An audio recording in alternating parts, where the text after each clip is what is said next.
going on YouTube? Welcome back to another video. It's Cryptid Saturday, and this Cryptid Saturday we are going some cryptids from Arizona. This is the third one down, so we've got quite a bit to go, and I don't even want to keep counting.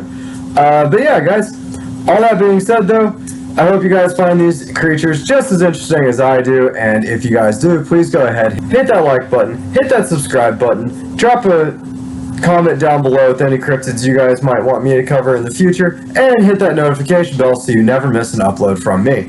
And with all that being said though, guys, let's get into this Cryptid Saturdays with the Cryptids of Arizona. I always like to say, I don't own the rights to these articles. This particular article is from Prescott's azhistory.blogspot.com. Please go over there and show these guys, show them some love, or, you know, just stick around to the end of the video. Alright. 9 cryptid monsters of Arizona. Update: Bigfoot near Prescott. Most locals have heard of the Mogollon monster, but descriptions of exactly what kind of creature it might be has changed over the years. A rash of sightings of a particular type of creature would make that animal a sort of Mongolian monster du jour. I would just like it to go ahead and say this now. It's another Bigfoot, guys. That's 3 for 3 so far. As a result, the author will not give the title of Mogollon monster to any of the following 6 that live in northern Arizona. Instead, it is hoped that people who might have seen these strange creatures and are afraid of coming forward might learn that they are not alone in their experience. Some of these monsters are truly bizarre, but every one of them has been seen in other locations on our planet. The first 6 have all been seen in northern Arizona. If asked today, most residents would think that the Mogollon monster is Bigfoot. However, if one were a purist, the first account of the Mogollon monster recorded in the Arizona Republic in 1903 describes something else. So, don't forget, guys, if you guys can, any artists out there that see that, if you guys want, please go ahead and, based off the descriptions of these, because not all these have pictures, draw me a picture, what you think it might look like, just solely based off the description that we read it from. I think that would be really cool. It's something my daughter likes to do. And yeah, so just please do that for me and send it to me on Instagram. 1. Troll. Huh. Not very creative on names today, are we? A man named I.W. Stevens reported seeing the creature near the Grand Canyon. It had long white hair and matted beard that reached to its knees. It wore no clothing, and upon its talon-like fingers were claws at least 2 inches long. Upon closer inspection, he noted a coat of gray hair nearly covered his body, with here and there a spot of dirty skin showing. He saw the creature drinking the blood from 2 field cougars, and when it saw him, it picked up a cub and screamed at him. A cub cougar? Thought by many to be a medieval fairy tale, the troll has been spotted in European forests for centuries, even to this very day. Perhaps surprisingly, the most recent sighting of a troll in the Mogollon Rim occurred late in 2013 and was posted by Cryptozoology News 2. A 28-year-old woman believes she came across an unidentified animal while hiking in the Carolyn Point Trail located in the region with the Mogollon Rim. A sociology student who claimed she was alone at the time of the incident says she saw a troll-looking creature drinking from a pool of water. It was on its knees drinking water when I found it. Making noises like a pig, so at first sight the animal looked like a pig to me.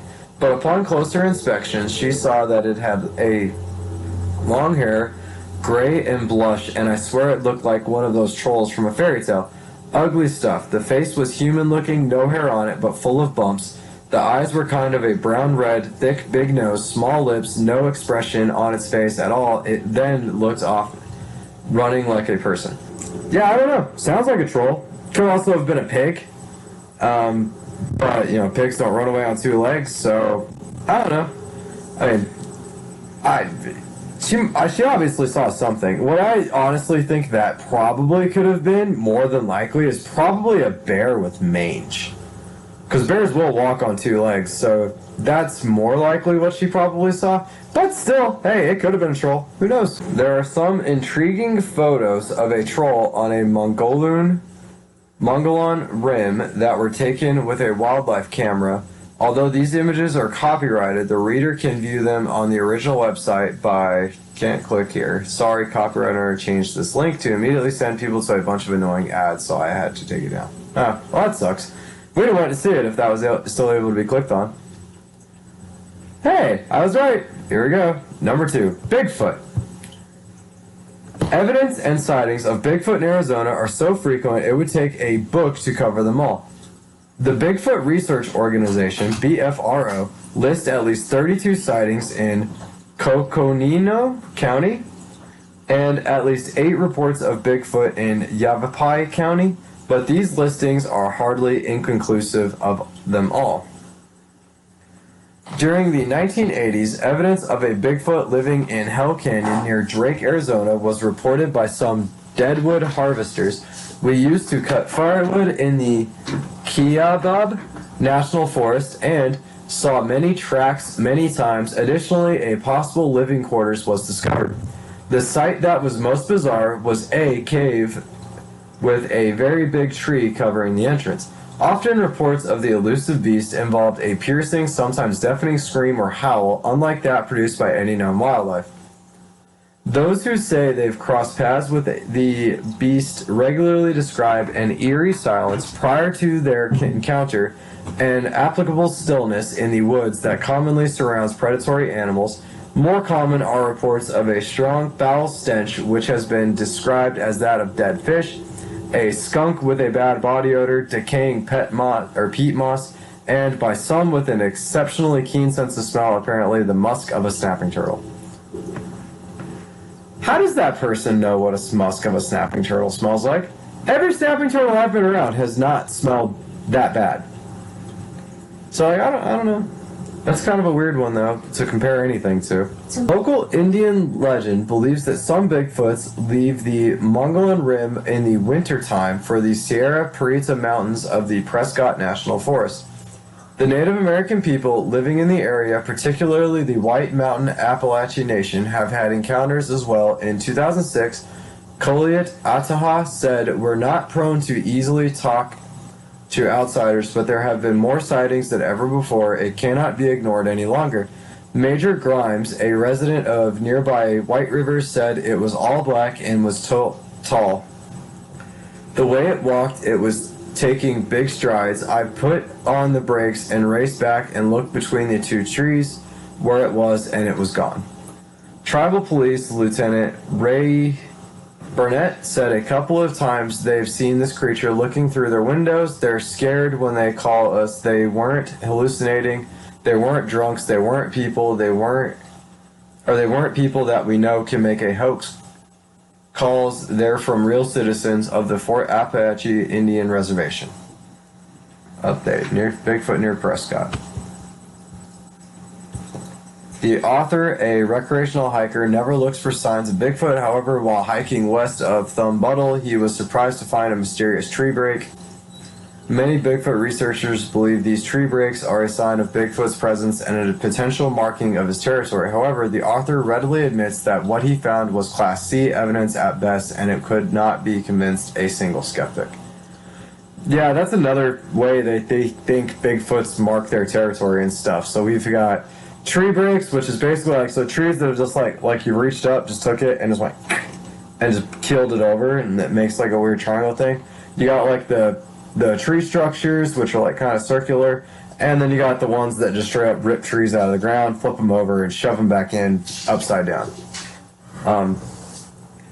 I don't know. This is just a whole another way. If you're ever out in the woods and you start seeing these things, I would say bust out your camera, but remember, if it's not blurry and out of focus, it's not really Bigfoot. I'm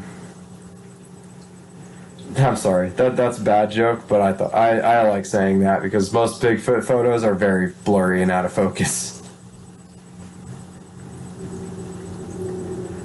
The break on the pine pictured was just shy of 8 feet off the ground. Although shadow of other trees are deceiving, no actual logs, rocks, or fallen trees were anywhere near the broken pine to explain how it was snapped.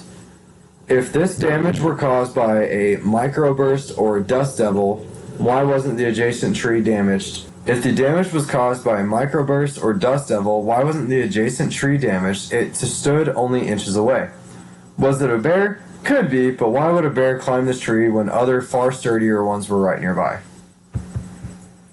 If this was from a Bigfoot, one would expect some other signs, perhaps other tree breaks. Other authors started searching and did not find any more fresh breaks, but he did find what could be old breaks. So, well, maybe. For the most part, the ground at this location is generally very hard and often shallow. However, in certain places, one can easily find the tracks of rabbits, coyotes, deer, javelina, and even the occasional mountain lion. This author had never seen a Bigfoot track and perhaps still hasn't. Yes, close by the broken pine, he found this impression in the ground. I mean, I don't know. Maybe. It's kind of got a weird splay if it is.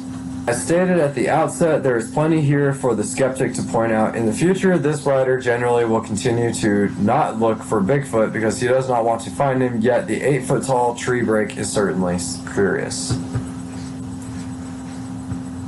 Alright, so this is a giant jackrabbit. So we have a giant jackrabbit cryptid. For perhaps the least intimidating monster on the list, the giant jackrabbit.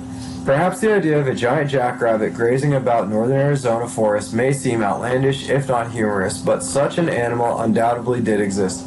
At least in the past, archaeologists have discovered fossils of Neurologus rex, which could easily be described as a giant jackrabbit on most of the Earth's continents. The 26-pound prehistoric species was about 6 times bigger than the common European rabbit, according to analysis of several bones.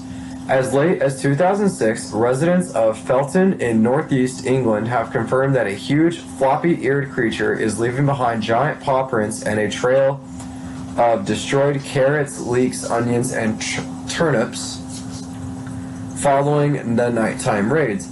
As far as northern Arizona goes, author and Bigfoot researcher Michael Wylett says that his team spotted the giant jackrabbit, but claims that when they attempted to capture it on video, the camera malfunctioned unexpectedly. The rabbit was settled near the water tower. He said it was watching me, sat on its hind legs with ears up. This logomorph creature, he claims, has been spotted by several witnesses in the past. Could the Neurologus rex have continued to survive in the forests of Arizona? That being a Lazarus species is a lot more fun to think about, to me personally, than it being a cryptid. Cryptids, I think, should have like a little more flair, but I mean, a giant jackrabbit Lazarus species would be just perfect. The crazy cave creatures of Route 66. The next 3 monsters on the list are cave dwellers. Due to the 600 plus known volcanoes in northern Arizona, there must be hundreds of square miles of undiscovered caverns, lava tubes, and caves in northern Arizona, and the creatures that purportedly live in them are easily the strangest and most bizarre. Why sightings seem to occur mostly around historic Route 66 may simply be because that's where the humans are present to see them. All of the cave dwellers are nocturnal and sightings are rare. The Aslong. Near the town of Two Guns, Arizona, inside the Apache Delta Cave, lives the Aslong, a shape-shifting vampiric creature that was first sighted hundreds of years ago in the Philippines. It makes it sound like a rattlesnake, has razor-sharp claws, and 6 unborn fetuses from its prey. It's sometimes been mistaken for the chupacabra, particularly since it most often shapeshifts into a dog. However, the Aslong is able to flatten its body like a mouse to get through tight squeezes, perfect for cave dwelling. Disturbingly, pregnant cows near Two Guns have recently been found dead with their fetus calves missing. Aslongs are shapeshifters. Stories recount Aslongs living as regular townspeople, as regular people. They are quiet, shy, and elusive at night. They transform into creatures such as a cat, bat, bird, boar, or most often a dog. eating unborn fetuses and small children, favoring livers and hearts. Some have long proboscises, which they use to suck the unborn out of their mother's wombs when they are sleeping in their homes. Some are so thin that they can hide themselves behind a bamboo post. In late May 2015, TV5 of the Philippines reported on a rash of Aslong attacks around Cotabato City, including this picture of the aftermath of a reported Aslong attack. So it, like, ripped open the dude's face? Huh. When they aren't shape-shifting, Aslongs are scrawny, emaciated things with gray and mottled skin and milk-white eyes that are as cold-looking as they are emotion-free. Sores and boils cover their bodies. They give off a stench of rotting meat. Despite their rotted appearance and odor, the Aslongs are highly athletic, having at phenomenal speeds, and to leap to heights of around 15 feet or more as they pursue their terrified victim. Oletio? Although few have heard of the Oletio, it has been spotted all over the world, including the Amazon rainforest.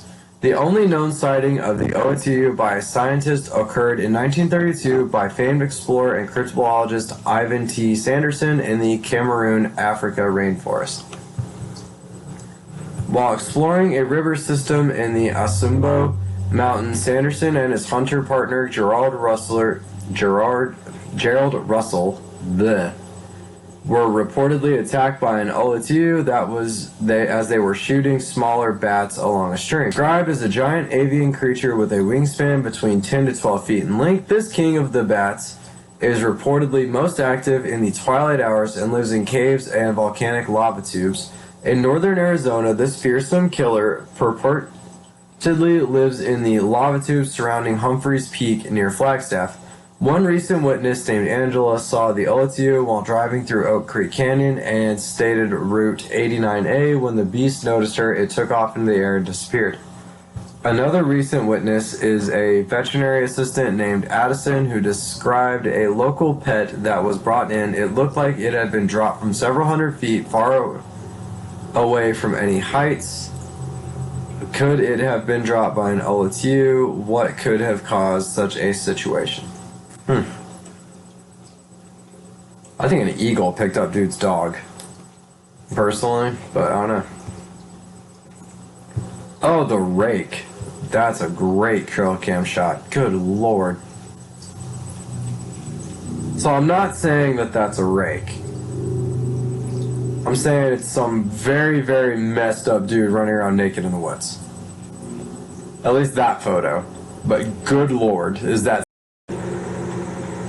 Making its home in the Grand Canyon caverns near Peach Springs, Arizona, the rake is a nocturnal, 9-foot-tall flesh eater. Its claws are supposed to be as long as a human's fingers. It is a deadly, pale, human-like monster that gives off a high-pitched scream. Sightings and encounters with the rake have allegedly been reported since the 1800s. Several diary and journal entries have been found which documented the horrifying attacks of the creatures. At least one person who committed suicide in the 1960s left a suicide note that mentioned the monster. One of the stranger characteristics of this creature is its ability to shut off electricity. Peach Springs has suffered such strange power outages recently. Even when the weather was calm, a bar owner named Brian related that he closed his bar early at 2 a.m. due to a strange power outage. Hearing a commotion near the garbage, Brian looked over and was surprised to see a grayish humanoid figure that he described as definitely not human. A former gravedigger named Jeremy related seeing a gray-white humanoid figure dart by as he was working at his old job at the Peach Springs Cemetery. One can rent that the Grand Canyon Caverns for the night if one dares. Is the picture on the front of the hotel the rake? Because if it is, I'm going to go get a room, guys. I'm just letting you know. You guys got to get this video up some likes, though. Oh, the Thunderbird. I think I did a video on this. Anyway, we'll go over it again. The large winged creature was killed near Tombstone in April 1980. See, I think somebody went, like, I have a whole video debunking this particular picture. That is a crane.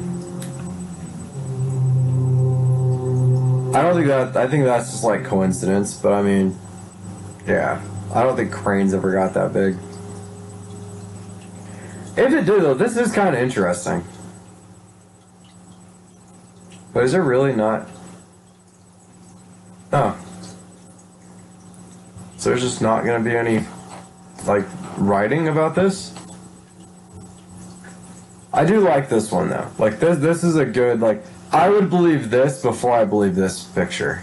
But yeah. The Reptoid. Ah, here we go. Oh, look at that guy's pretty little mug. Everyone thinks these are like dinosaurs that just kept evolving. In early February 2014, a group of 3 bikers saw a reptilian humanoid in the Sonoran Desert. It's about 6 foot tall, very, very skinny, and it had an awkward gait like a monkey, one witness said. He stopped and it made eye contact with me, and I could see him clearly. The eyes were kind of like a snake's, but black and with a yellow stripe in the middle of the eye. It had green and red scales on the face and head. The red color was kind of like the same as the desert sand there. And it looked like it had a sandy texture too.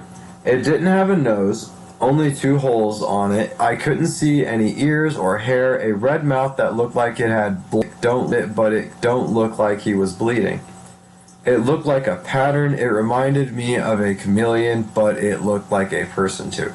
The creature raised its long arms with strange-looking claws that looked like a branch full of thorns and waved at them, emitting a loud chattering sound with its teeth. Then it rapidly ran away, leaving the trio in shock. Sounds like they got off easy. That's the best chupacabra photo they could find.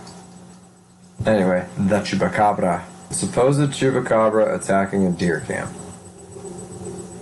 That's a picture. Like, that is a drawing. Anyway. Men were roused out of bed by the goats. When thinking of their goats, when they went to check and see what all the commotion was about, they saw a weird-looking one of the goats on top of one of the goats. The dog-like creature looked at them and unleashed an eerie screech. In 2003, there was a second Tuscan sighting similar to the first. There are many legends in Indian lore of strange creatures living in Arizona. One wonders how many could be true. Also, you guys would definitely ain't true. That is not a chupacabra photo. That's a chupacabra drawing, I'll give you that. Alright, y'all. Well, those are 9 cryptids of Arizona. Some of them are very familiar, like I knew about the chupacabra, I knew about the Thunderbirds, Bigfoot, obviously. Some of them are kind of fun though. I didn't realize the rake was in Arizona. I mean, I'd seen that picture before, but I didn't realize that was taken in Arizona. I did like the petroglyph of the giant bird eating the human. I don't really think that attributes to Thunderbird. I think it's some kind of weird stylization of a crane, personally. Hey, you know what? I'll never know. I'd like to think some of these things are real. It'd be really cool if there were Thunderbirds flying around. Hey, what do I know? But what I do know is I would really appreciate it if you guys would go ahead and like this video, subscribe to my channel, drop a comment down below, and turn on the notification bell. All of those things just help me out, and they're all free to do. But yeah, though, guys, until next time, please go follow me on Instagram. Send me any pictures of those drawings you might have made onto Instagram, and I will see y'all in the next video.